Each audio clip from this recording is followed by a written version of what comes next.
Well, hello, I think we're live. I'm not seeing myself yet, but I'm Kevin Barron. I'm the executive director of, excuse me, I'm the executive editor of Defense One.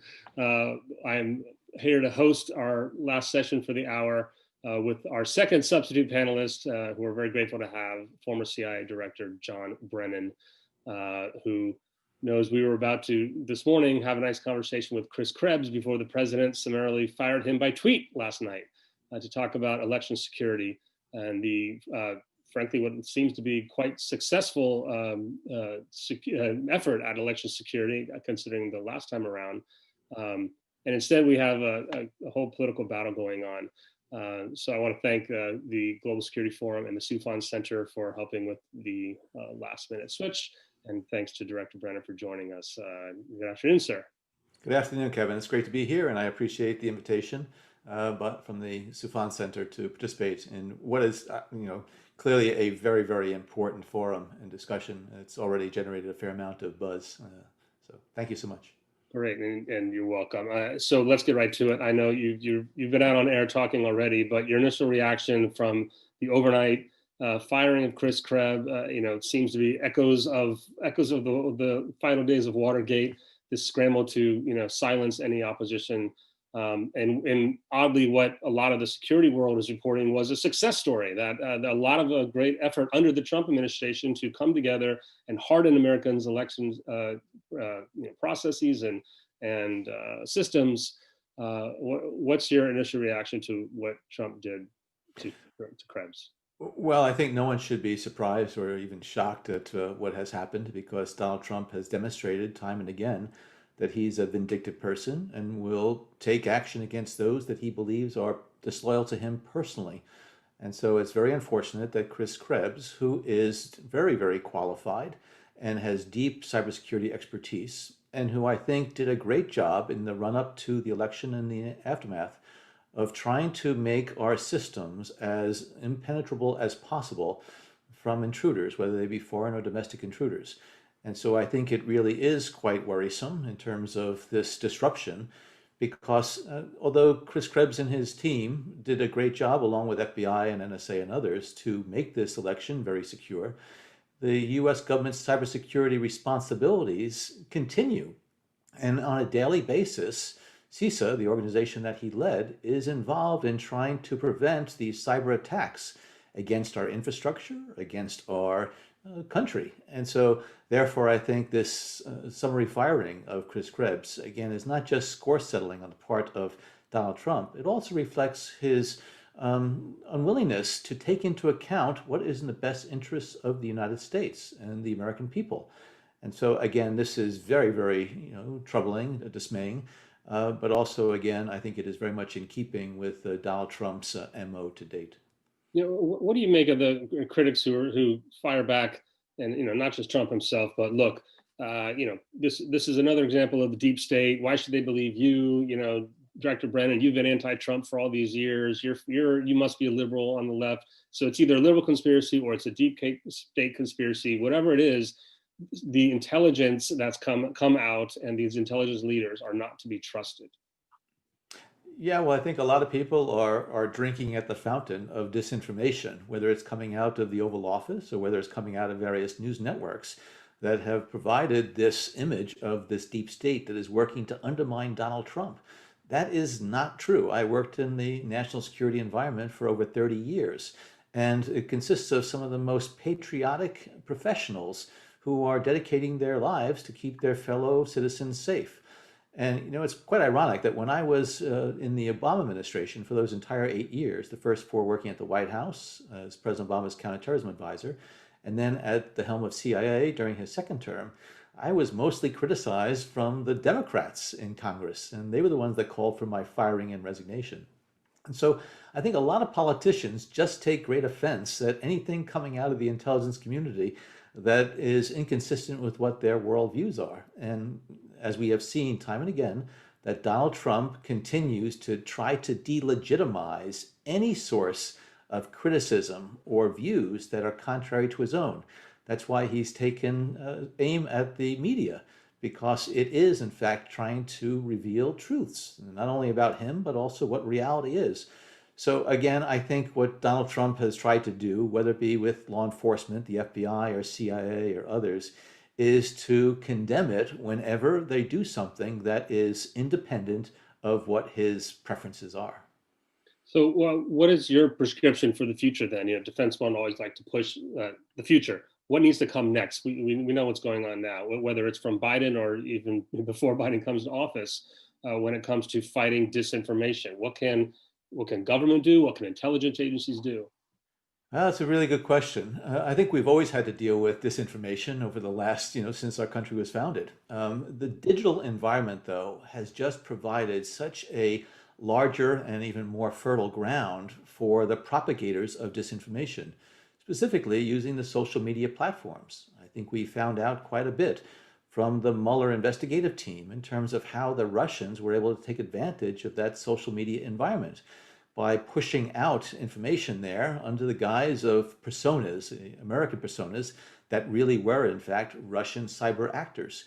And so, how is our government, how is our society going to deal with ensuring that we continue to honor freedom of speech and those principles that our country was founded upon, privacy and civil liberties, again, in this digital environment, but at the same time, have the government take those actions necessary in order to prevent that environment from being exploited by malactors, whether they be domestic or foreign. And so I do think the challenge for the next decade or two is how our government, how our country is going to come to terms with what should be done in that digital environment. What should the government's role be? What should the FBI and NSA and CIA and Homeland Security be doing in that environment that again optimizes its security, its reliability, but at the same time does not compromise privacy, civil liberties, and freedom of speech? I don't know the answer to that, but I'm sure that if we provide some real brain power, against this issue, and that's why for many years I've called for an independent, bipartisan commission, like we did in the aftermath of the 9/11 attacks, and also in the aftermath of the WMD debacle regarding Iraq. Having a commission look at this issue very intensely. And for the digital environment, I think you want to bring in technologists, futurists, government officials, financiers, entrepreneurs, those who really understand that environment and need to continue to benefit from it. But I think right now we still have not taken a strategic approach to what I think is a real security challenge for the future. Well, that's an interesting list of people that you list off. But to me, what's missing on the list are the partisans, the political leaders. We know what technologists feel somewhat. We know what a lot of the society feels. But a lot of the argument is that it's not it's not the problem. The problem isn't Facebook and Google. The problem are the people that use or abuse Facebook and I'm sorry, not Google, Twitter, whatever the social media is. So that you have some arguing that you need to just shut down these social media sites altogether, and others saying no, free speech. In fact, we want our own. We want Parler. We want our own space to say whatever we want in the public forum. And absolutely, you need to have representatives from all different parts of that ideological spectrum, as you pointed out, from the most liberal to the most conservative. And you need to have the partisans involved. And in these past commissions, you did have former politicians and government officials who could bring to bear their perspective in terms of how partisan politics plays into this. But clearly, we need to look at this not just through the prism of partisan politics. We need to look at it from the standpoint of what we need to do, again, as a country, as a international community, to try to better secure that environment so that it's not going to be basically the environment for our demise. Because our prosperity, our security really rests on that, the integrity of that environment. So partisan politics, unfortunately, has played too much of a role. And I have been appalled at how partisan politicians have really set aside what they know are the best interests of the country, because they're trying to advance their own personal political interests, or in the most recent examples, them trying to rationalize, apologize, or ignore the whims of Donald Trump. Where do you see hope for the future in the sense? I'm reminded that Microsoft's president, whose name escapes me frequently in his speeches, talks about the idea of needing a cyber like rules of the road, right? An agreement, some sort of peace treaty among among nations and among companies of this is what this is what's acceptable behavior and this is what's not acceptable behavior when it comes to cybersecurity and espionage and crime. And this came up too in a panel I was at the Shangri-La conference in Singapore with General Nakasone, the cyber commander, and a representative from the Chinese government. And a similar suggestion was made that countries also need to have a new awareness of this era we're in and have an agreement and even show each other a little bit of what their offensive capabilities are, just like nuclear powers do with their nuclear arsenals. And I remember General Nakasone to that saying, "Sure, you first. Show us what you have." So a non-governmental, bigger whole society way forward. You have hope that that's possible, or is that it has to happen? I think well, some elements of it have to happen. That digital environment in the United States is owned and operated 85% by the private sector. It's not an environment that the government controls, nor even can it. And so I do believe that there needs to be an unprecedented partnership between the public sector, the private sector, and even the not-for-profit sector. I think the academic world and the think tank world really needs to participate in this as well. And I believe that as a result of what we have experienced over the last couple of decades, as technology really has transformed our daily lives. When I started in government in 1980, we didn't even have a personal computer on our desk. And it really has been transformational, revolutionary what has happened. I think more people now today are much more familiar with that digital environment and technology. People are growing up in that environment. But if you listen to some of the congressional committee hearings and you see people who are older than me who have very little understanding of the cyber environment or technology, some of those hearings are quite frankly embarrassing. And so I do think that there needs to be a renewed effort, again, bringing together the different stakeholders from all different parts of the political spectrum, from the technical spectrum, to really think through how we're going to do this in a manner that really makes sense. But as you point out, it's not just a sovereign country issue because the digital environment does not always respect those sovereign borders.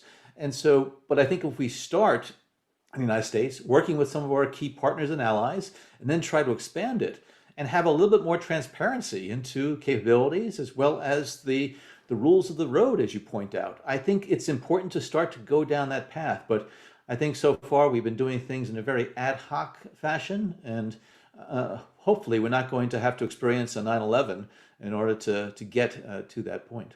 Yeah, convincing allies, convincing the public. That's a common theme that we hear. While you're talking, it made me think I wanted to ask you, what can you tell us about how partner allies, countries, intelligence services, what they're feeling or thinking about the coming out of the Trump administration now, moving to Biden, what their concerns may be? Because the public news stories that come to mind for me are 5G, China trying to convince other allies to a threat that the U.S. sees that's more, or Afghanistan and Iraq, and we'll talk about those cuts next. The effect of these very sporadic and sudden troop withdrawals. What's the sense of the international IC about the end of the Trump administration?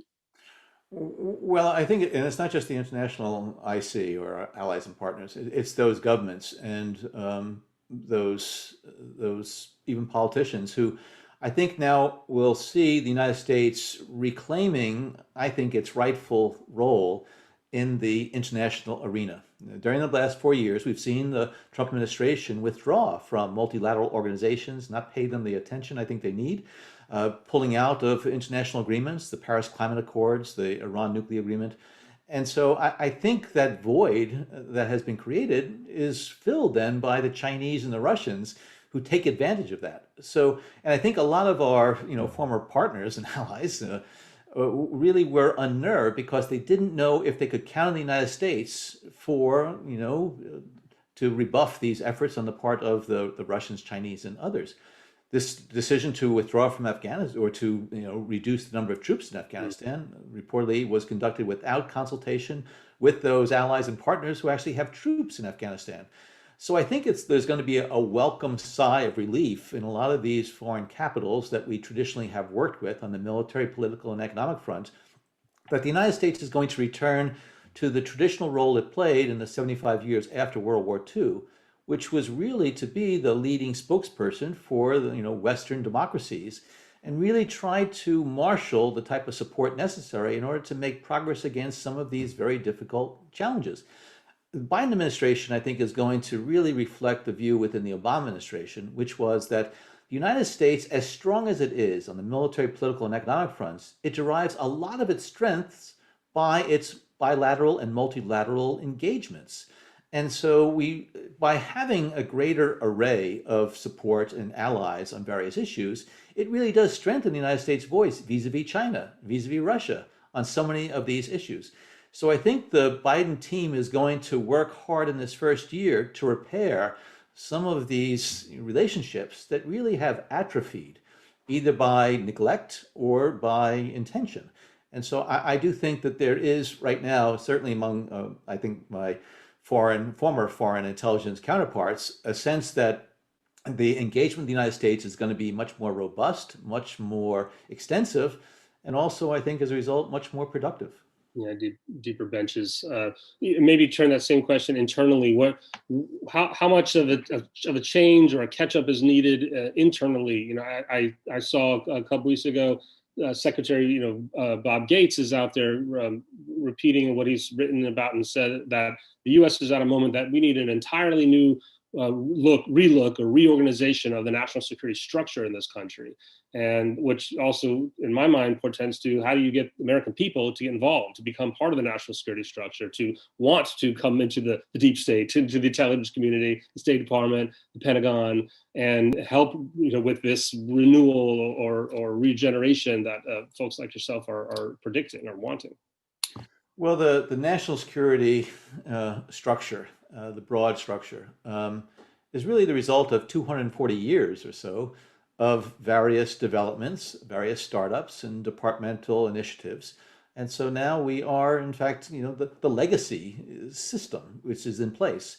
And as I mentioned, just over the past 40 years, as a result of technology, it really has had a transformative impact on how national security is done, as well as that national security ecosystem in terms of global activities and what is out there. And so I agree with Bob Gates that there needs to be a fresh look at whether or not the United States government is organized in a manner that is poised to deal with the challenges of the future as opposed to the past. When I was director of CIA, I reorganized the agency to make it much more agile, much more integrated, so that it could deal with the challenges of the future. And I think there's going to be a lot of oxes that are gored in that process. The Office of Director of National Intelligence, which was created by legislative action in 2004, that's 16 years. A lot has happened in the world. We've learned a lot. It's hated and rejected. Yeah, should it be modified? Should it be refined? Should changes take place? But the changes internally in departments or agencies, I think, are insufficient. You need to look at the overall orchestration of the U.S. government's national security apparatus.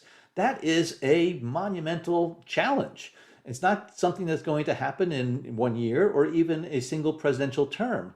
And unfortunately, with the dysfunction of Congress and the hyper-partisan environment in Washington right now, some of these real strategic challenges are being neglected as they engage in these petty turf battles that really are, I think, just allowing these problems to fester over time.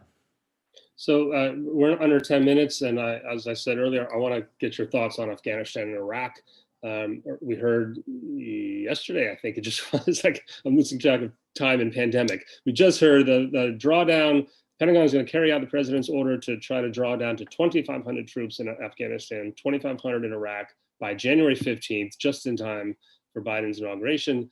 And we just spoke with John Allen. I don't know if you got any of that, but he's none too pleased with the idea, as it seems a whole lot of national security folks are. But on the other hand, there are a lot of people that said this is long overdue and it should have been done a long time ago. These wars are over. The endless war theme that pervaded through the elections. So what is your initial reaction to both the drawdown and your thoughts on what can or should be done about it on January 20th? Well, I think there are so many unanswered questions because all we have is a date and a number. And so what does that really mean as far as the impact on mission? The retrograde of U.S. forces, which, as you point out, is the drawing down of deployed forces, needs to be done very carefully, very safely, and securely. And I'm sure that General Milley and U.S. military will do their absolute best to ensure that this drawdown to the 2,500 troop level in both countries will be done as best as possible. It shouldn't be accelerated beyond what is best from a safety and security standpoint. But my question is, when you draw down to 2,500 troops, how many of those troops are actually going to be engaged in worthwhile missions? Because a large proportion of them are going to be involved in physical security for the troops. It's going to be involved in logistics, in supplies, in transportation, in communication, in medical care. And so out of that 2,500, how many are going to be involved in counterterrorism work or in providing training and assistance to Afghan and Iraqi forces? So, as well as intelligence collection, because as we know, for many, many years, we have been very concerned that terrorist groups will try to regenerate in areas of Afghanistan. And so that intelligence presence in Afghanistan and Iraq really does rely also heavily on U.S. military support from the standpoint of, again, maybe evacuation if a base is being overrun, or medical support or assistance. So again, I would have to, and this is what we did in the Obama administration when we looked at those drawdowns, how many troops are going to be dedicated to the support functions that are absolutely essential, and how many of them are really going to be able to continue to carry out those missions that our troops were initially sent there to carry out. Should those missions be modified? Should they be reduced or limited?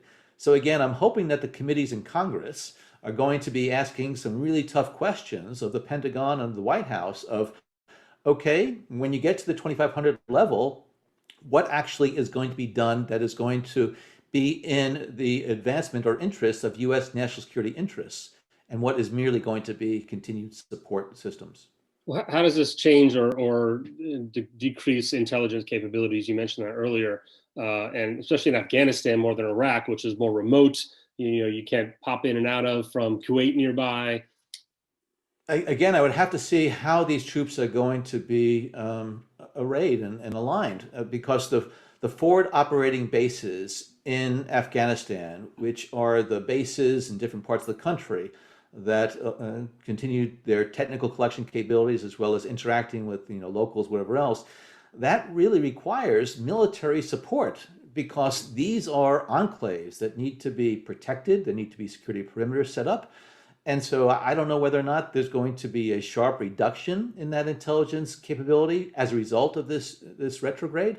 So again, there are just too many questions right now that have not been addressed in order to be able to give an evaluation of just how reckless or not this is. Do you think that there's conditions on the ground to justify the order, or that it's purely political? Well, I think there are absolutely missions that need to continue in the area. As you point out, intelligence collection inside of Afghanistan. There's still a lot of areas of Afghanistan where a variety of terrorist organizations, including Al Qaeda, continue to be able to maintain contacts, and I think are trying to reemerge. And with various technical as well as human collection systems and capabilities, we're able to monitor that as well as to take action against it, as well as to make sure that the Afghan security, intelligence, and military forces have the capabilities as well as the intelligence to carry out the counterterrorism operations as necessary. It really affects our security here at home because, again, this Afghan-Pak border area is just so fertile from the standpoint of being able to sow those seeds of terrorist activities that clearly, have hurt us badly in the past. One of the most recent, the next bit of news that came out of acting Sec Def Miller's office was just this morning. I don't know if you saw this, that he flew to Fort Bragg, his first trip out of Washington, and immediately announced that he was going to do what was already in law, which was make the Assistant Secretary of Defense for SOLIC, Special Ops and Low Intensity Conflict, commiserate, almost a service secretary, right? This was something that was in the NDAA a few years back and kind of has been languishing for a few years. But the notion that special operations forces were once, such a primary, face of these wars for what they did, and now we're past that. And they never really reached the level when there was talk of, SOCOM should be a level of a joint chief, or the special operators should be as elevated to the level of Army Navy, the way that the National Guard found itself a seat on the Joint Chiefs. The whole point of that is right when the president has decided to almost completely withdraw from Iraq and Afghanistan, two of the biggest examples of counterterrorism in the world, his new appointee at the Pentagon has gone to elevate the counterterrorism profile or the special ops profile. Where do you see the future, if you think about this at all, of where special operations and all the lessons of the last wars can fit into this future that's supposed to be about great power competition and China and Russia and nuclear and cyber and space, not trigger pullers on the ground in the dust? Well, Chris Miller, I think, has served his country ably in uniform for many years, and then also has been Right. involved in, as you point out, SOLIC, special operations, low intensity conflict. He was in that role in the Pentagon before he went to the National Counterterrorism Center. His perspective, I think, is very much through the prism of counterterrorism operations and special forces. And so, despite his, I think, admirable past service, he is very, I think, inexperienced and unqualified to serve as acting Secretary of Defense. It's clear. And so this action going down to Fort Bragg, I think, is in keeping with his prism. But I do think that there needs to be a much more strategic and systemic look at how these different pieces of the U.S. military fit together. And just, a quick elevation of one, it might be, cathartic for some folks, but I don't think it's been done with any real forethought, at least prior to this decision being made today, if it was announced. It could be something that is worthwhile to consider. I think special forces are going to, be in increasing demand over time. But as you point out, there are other challenges and issues that need to be addressed. And so I would say that I'd like to have the Biden administration take a more holistic look at how the various pieces of the U.S. military fit together and whether or not any additional modifications should be made there. But it should be after some careful study is done so you understand what the implications are of such moves. Yeah. You and General Allen alike have both mentioned that. I think we can expect a full review come January of everything, force laydown, COCOMs, the way the war is. We're in our last minute, so I wanted to thank you for joining us and for your thoughts on all those issues, and also to be sure to plug your memoir, Undaunted. It's out now?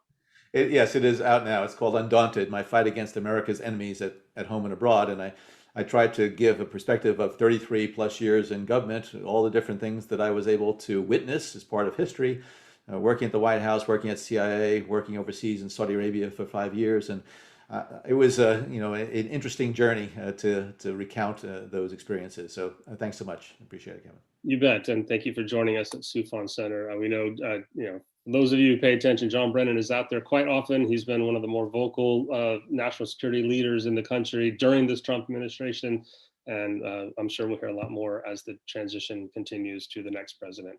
Thank you, sir, for joining us, and thanks again to the Sufon Center and to all of you watching at home or wherever you are during this session.